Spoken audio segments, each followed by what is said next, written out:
So, Disney has come out and started begging for new intellectual properties that appeal to young men, namely Gen Z.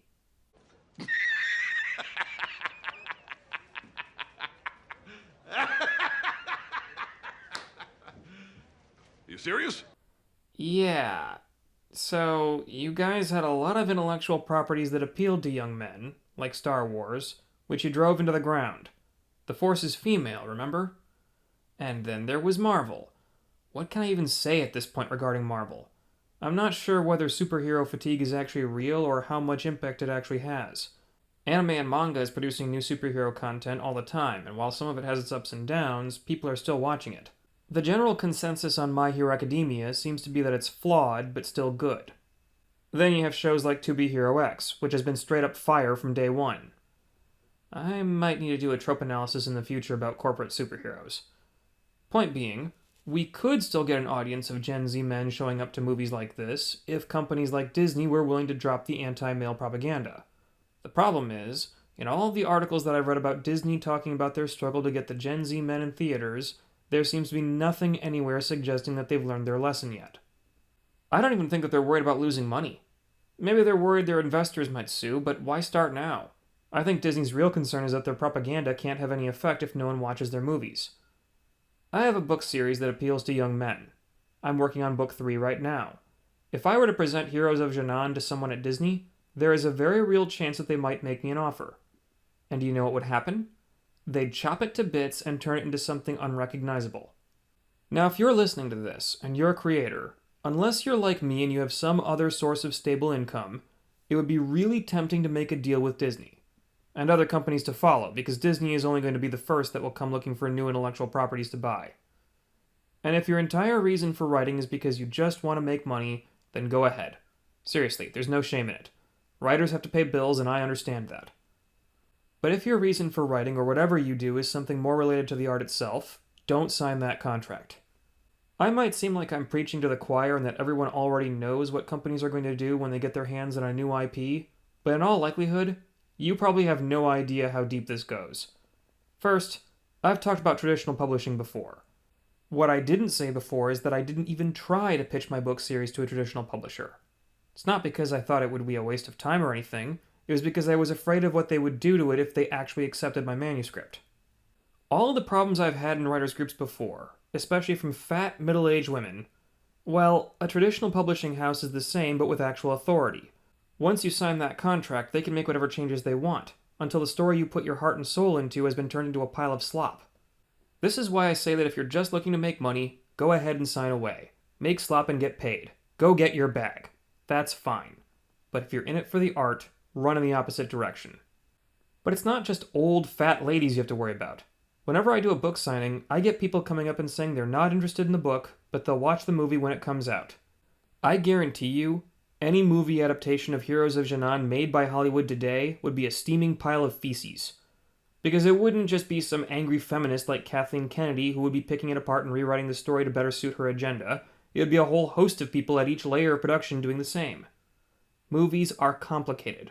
They tend to have a lot of people involved working on multiple fields, with producers, advertisers, directors, even foreign nations offering up locations where you can film. And each one takes their own little nibble out of the original story. For example, China doesn't like anything gay. That's why every movie that Disney produces pays lip service to the gay community, but it has to be small and irrelevant to the plot so it can be edited out for the film to be released in China. Same with black people. In the first of Disney's new Star Wars movies, Finn had a chance of being a really important character, and Americans seem to have liked him more than they liked Rey. In The Last Jedi, he was reduced to a complete joke and a side character. Why? Because the Chinese don't like black people. To understand how deep this problem actually goes, I want to talk about the Lorax. When Illumination's version of the Lorax came out, everyone's reaction seemed to be that it was the most meh movie imaginable. Not exceptionally bad, but it felt like all of the soul of Dr. Seuss's original book had been sucked out of it and replaced with the most bland adaptation possible. And it's sad because with such a long runtime compared to the original cartoon adaptation of the book, they could have gone into deeper detail about the message of the original story. Well, a lot of people have started looking into the stuff that was left on the cutting room floor, and it turns out this was deliberate. Apparently, The big corporations who financed this movie didn't like the message about the dangers of corporate greed. One of the big complaints people have about the final version of the film is that we don't really see any of the harm done to people as a result of all the pollution. Sure, people have to buy air now, but it's made to look like this is just another utility people pay for. Beyond that, no one seems to suffer for it. All the damage to the fish and birds we see in the film is one thing, but a lot of people really only care about pollution if it affects humans. Especially when we have real examples of things like the smelt fish being put before human life in California. If you want people to care about the environment, you really need to show how the destruction of the environment affects people. In the original concept art for Thneedville, the people would have to buy air and oxygen tanks that they carry with them, and this was cut from the film because it was allegedly too dark. But come on, we know the real reason. But what's more is that in the opening song Thneedville, the version included in the final film is radically different from the original idea. An earlier draft of Thneedville actually focused heavily on how everyone wanted to buy the next big thing, and how people kept chasing more and more stuff. And it was a problem for some of the producers of the film because it actually addressed one of the often overlooked issues with consumerism. As much as we like to pretend otherwise, it's not just greedy corporations who are responsible for the destruction of the environment. At the end of the day, these corpos would have no power at all if people would stop buying their stuff. And while it is often the case that people don't always have good options available, like you can't stop buying food and you might actually need a car to get to work, and maybe you can't afford an electric car, or the only source of electricity in your neighborhood is a coal plant, these are all valid complaints. But that doesn't mean you can't say no to stupid, useless crap that you don't actually need. Whether that's plastic dancing trees, or Stanley Cups that became all the rage, or even Labubus. By the way, if you don't know what a Labubu is, it's kind of like if a teddy bear was stuffed with nightmares. If you're interested in finding one, I'm pretty sure they show up in the backs of mirrors when you're not looking. Now, the problem that corporations have with a song like Thneedville shining a light on this issue is that it proposes something that the average consumer could actually do to fix the problem. Namely, stop buying useless crap that you don't need. And guess what the corporations who finance this film think of a message like that? Yeah. Next, you have the villain O'Hare, who is a staple trope of the corrupt corporate executive. He's oddly contrasted against the Onceler later in the film, who is portrayed sympathetically, whereas O'Hare is just plain evil to the core. Which is odd, because unlike the Onceler, who was selling a product that people didn't really need, O'Hare is probably the reason the people of Thneedville are even alive, supplying everyone with air. Anyway, the funny thing about O'Hare is that he's actually one of Hollywood's favorite lies about corporations. The myth of the one bad guy. See, the thing about corporations is that they are all, by definition, cooperative ventures. It's literally where the word comes from. And most corporations today are limited liability corporations, which, if I had my way, wouldn't be allowed to exist. There are a lot of people, myself included, who support the free market and capitalism in general, but the idea that there's this special class of companies where people can screw over everyone else with a physical cap on how much liability each individual shareholder can face is just plain madness. And if you're a corporate lawyer advising a client on how to build their company and attract shareholders to support a new business, if you tell them to build their company as anything other than a limited liability corporation, you're probably committing malpractice due to how much your client stands to gain without any risk. The idea behind a limited liability corporation is that the company assets are separate from each individual shareholder, meaning that none of the shareholders' personal assets are ever at risk if the company does something either illegal or immoral. Meaning that the entire company is actually incentivized to do exactly that in a lot of cases, because it's like if you could gain all the benefits of committing a crime, such as stealing, and then if you got caught, only the gloves you used to commit the crime would go to jail. This actually puts a lot of corporate directors and executives in an awkward position, where they have a fiduciary duty to generate as much profit as they can for their shareholders, to the point where they can face embezzlement charges and even jail time if they put something silly like morals and ethics ahead of profit, and they're incentivized to skirt the laws wherever possible because it increases profit, and their shareholders will face no direct consequences. But corporations don't want your average movie-going audience to know all of this. Then you might vote to change the laws, or something silly like that. They don't want people to know that the shareholders pressure their executives to making immoral decisions, or that the laws often tie the directors' hands.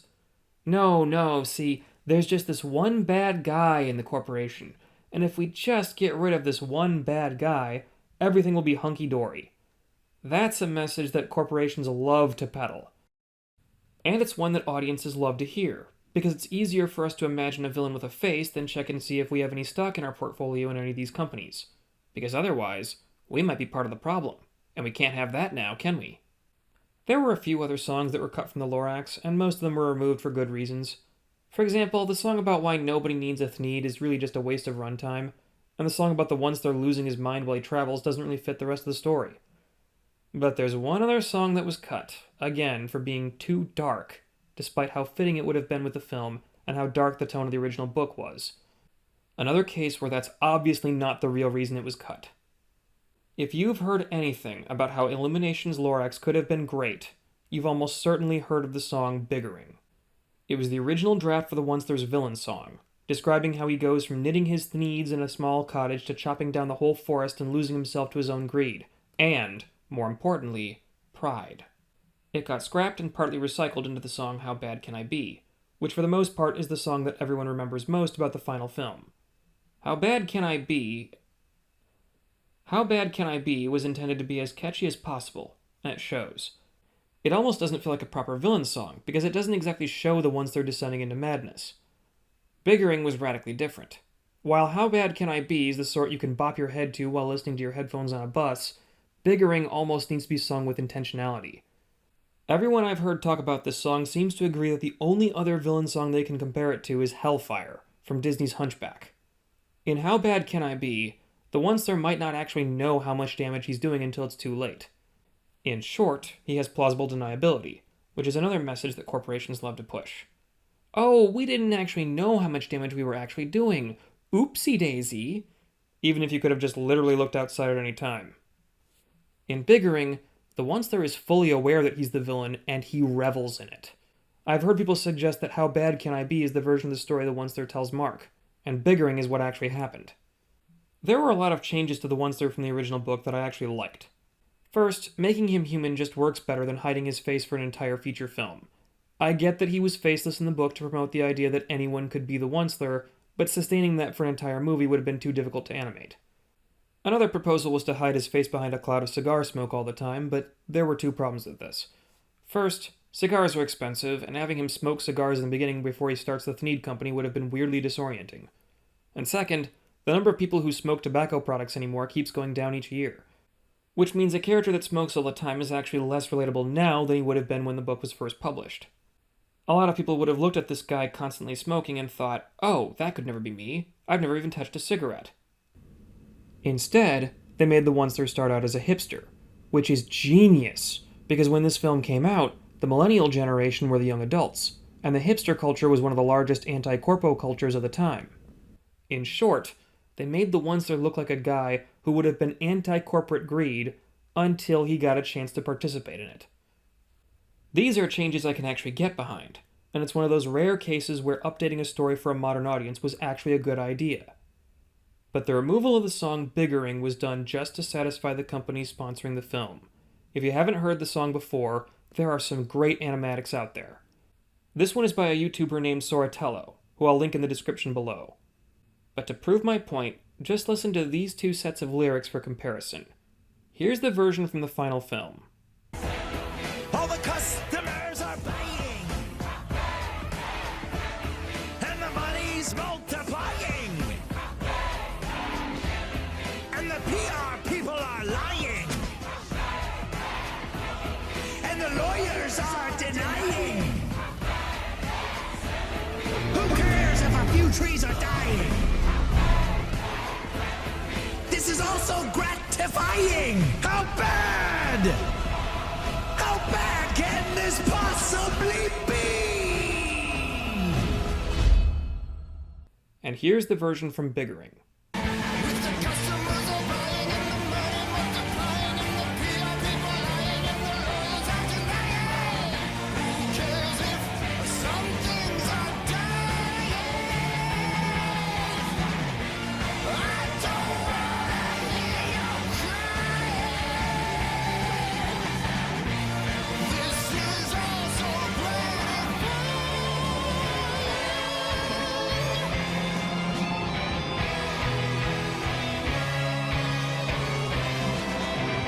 The tone is radically different, and the changes to the lyrics are small, but just that little switch from some trees are dying to some things are dying changes everything. In Biggering, the Once-There isn't just aware that he's killing trees, but that he's killing other things as well. None of these changes to the film were made by Illumination, at least not because they wanted to. They are made because they had to satisfy the companies that funded the project, which often get ignored. To this day, most people think that Illumination dropped the ball regarding the Lorax, when in reality it was snatched out of their hands and chucked out the window. And if you sell your IP to a company like Disney, or even just a traditional publisher, even if you manage to avoid the Kathleen Kennedys and other insane directors with an agenda to push, that doesn't mean there won't be other people in the chain of productivity ready to ruin your IP. I don't have a good solution for this, other than to try and work as much as you can with people you can trust. And now, today's featured video game is Tiny Bookshop. I really wanted to like this one. I did. The basic concept is great. You run a little used bookshop out of your trailer, selling people's old books. Things like the weather and current events can have an impact on your sales, and knowing which genres to stock your bookshelves with is really important, especially in conjunction with the locations where you go to sell. People at the local dock are more likely to want to read nonfiction and travel books, for example, while people at the beach are more likely to want to browse your fantasy and children's sections. The game doesn't make you worry about things like getting a permit to sell your books in different locations, which is nice, and the overall business side of the game is simple enough to make it feel easy. It definitely doesn't feel like I'm playing a small business simulator or a similar game. And perhaps the biggest selling point of the game is the fact that the books that you have for sale are all taken from real life, and when a customer needs you to recommend them a book, your knowledge of real-world literature will help you greatly in finding the right thing. But there was one problem I initially had with it, and it took me a while to realize what it meant. One of the recurring characters, the first you actually meet, is a retired bookstore owner named Tilda, and she's also the first one to introduce the book recommendation mechanic. She specifically and regularly requests that the books you suggest to her have to be written by a woman. Now, if this only happened once or with one character, it wouldn't matter. It wouldn't even be noticeable. But it happens repeatedly, not just with Tilda, but with plenty of the nameless side characters as well. This is not a request from someone who loves literature. This is the sort of thing that a person obsesses over because they care more about the identity of the person who wrote the book than the actual content of the book itself.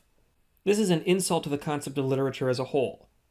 And this same woman, along with some of the other characters, want to put a stop to the tourism industry because it hurts the town's economy somehow, even though mechanics-wise it really just boosts the number of people who come into your shop looking for books. And then this character shows up. They identify as What the fuck? You can hear this person's voice right now in your head, can't you? You can hear their request for books written by queer people of color. The game isn't voiced, I promise. That's just your own brain filling in the gap. This was the character that made me realize how important a game like Tiny Bookshop truly is. Because it was this character that reminded me of what it's like to try to sell my own books in a booth at a grocery store to a person like this. Will they even consider buying a book written by a white guy? Will they drive away other customers? Will they make a scene and stir trouble with the store that gave you a venue in the first place? Will they buy a book and never read it? Will they read it and then get mad and throw a temper tantrum on social media? This is a harsh reality that many people who write books, or make comics, or manga, or draw, or whatever have to come to terms with. The people who like art for its own sake and will appreciate what you've made on its own merit are not as common as we'd like them to be. And there's a lot of people out there who are only looking for stuff that panders to their specific demographics. Lots of people will never read the classics like Homer or Shakespeare, or laugh at the whimsy of Terry Pratchett, or enjoy anything from Rick Riordan, Ewan Colfer, and countless others, just because they don't like the demographics of the authors or the characters. And the part that hurts a creator the most is the fact that character-driven fiction is largely about empathy. It's about getting to experience a life other than your own. If the only people you're willing to read about are people exactly like you, that's honestly a tragedy. I didn't detect any Sweet Baby associations in this game, but if you told me that Tiny Bookshop had connections to Sweet Baby Inc., I'd believe it. That might be enough to turn people away. But I would recommend Tiny Bookshop for anyone looking to become a creator, just so they get to experience some of the struggles that come with the business part of it. Alright, that's all I have for today. Check out my books on Amazon, hit that like and subscribe button, and thank you all, and goodbye.